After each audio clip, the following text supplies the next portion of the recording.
Hello, welcome to Snuggle Up. Today I'm going to recite a story named Jack and the Beanstalk. You are going to listen to this story along with rain sound. Hope you like this. Relax yourself and start listening to the story. There was once a poor widow who lived with her son Jack far out in the country. Jack was a good-natured but lazy. When at last there was no money left to buy food, Jack's mother told him to take the dairy cow to market and sell her for a good price. On his way to market, Jack met a strange man who asked him where he was going with the cow. "I'm going to market to sell her," he said. "I will give you these 5 magic beans for the cow," said the strange man.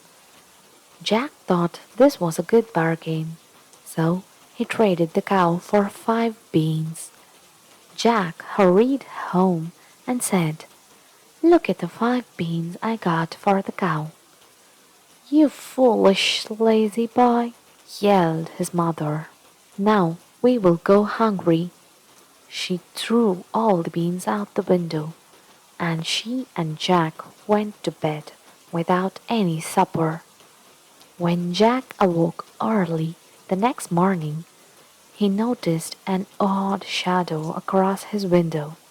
He ran outside to see that a huge beanstalk had sprung up during the night. It grew so high he could not see the top. Jack was curious and decided to climb up the beanstalk. He climbed for hours. When he finally reached the top, he saw a great castle in the clouds. The magnificent castle looked as if it were a vision in a dream. Jack knew from his tired arms and legs that he had not just dreamed his long climb. He rubbed his eyes to make sure he was not seeing things. As he got closer to the castle, Jack met a beautiful fairy.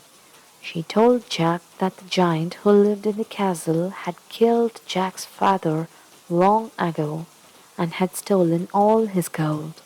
The tiny fairy said that he should take back what was rightfully his, and then she disappeared.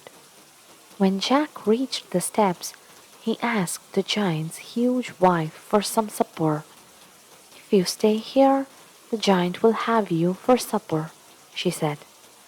But Jack was so hungry that he did not care. The woman gave in and fixed Jack a good supper. Soon they heard the thump-thump of heavy footsteps. Just as the giant entered the room, his wife hid Jack in the oven.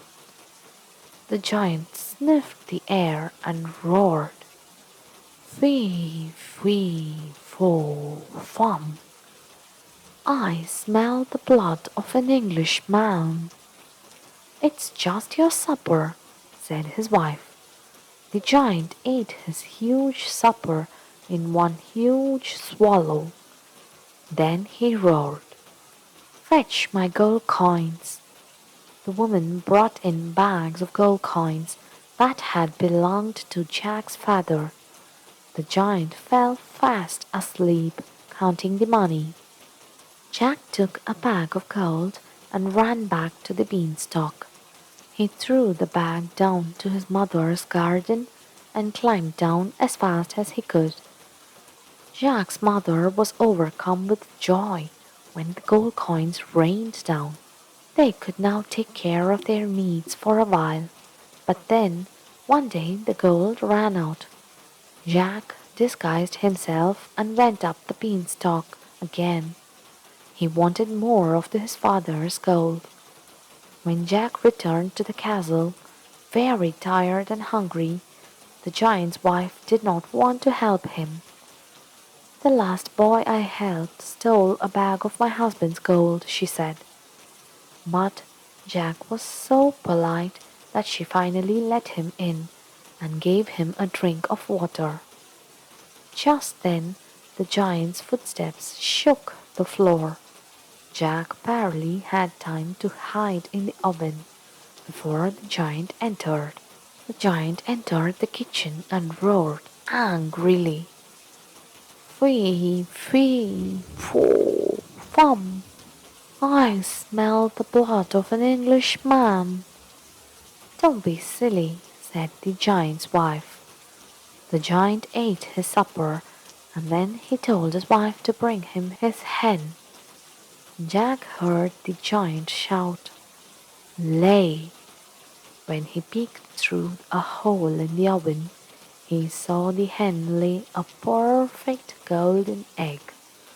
After he told the hen to lay 3 golden eggs, the giant fell asleep.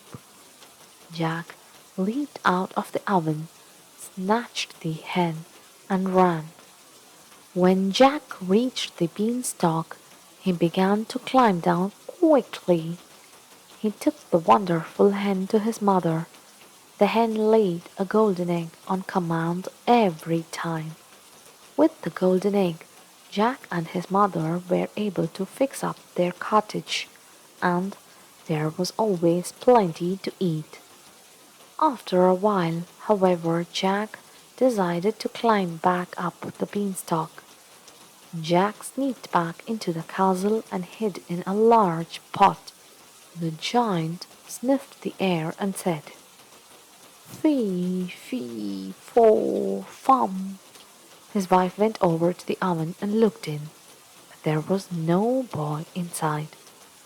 After the giant ate his supper, he called his wife for his magic harp. His wife quickly brought him his beautiful harp of gold. The giant told the harp to play. It began to play the most entrancing music Jack had ever heard. It was not long before the giant was lulled to sleep by the music. When Jack heard the giant snoring, he knew it was safe to climb out of the pot. He grabbed the giant's harp and started to run away with it. Master, master, the harp cried. The giant awoke with a start. Jack jumped off the table, the harp in his arms, just as the giant made a grab of him. Jack tightly held on to the harp and ran for his life. Jack could hear the huge thump-thump of the giant's footsteps closing in behind him. He knew the giant took large steps, so his fear was very great. But the angry giant had just finished a filling supper, and that showed him down enough for Jack to reach the beanstalk ahead of the giant.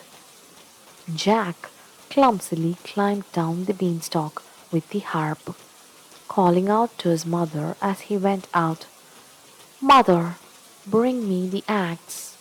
The giant was halfway down the beanstalk.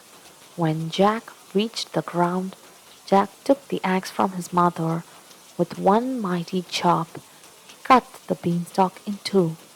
The giant crashed to the ground and died. Jack, his mother, and hen, and the harp lived happily ever after. Good night, friends. Sleep tight.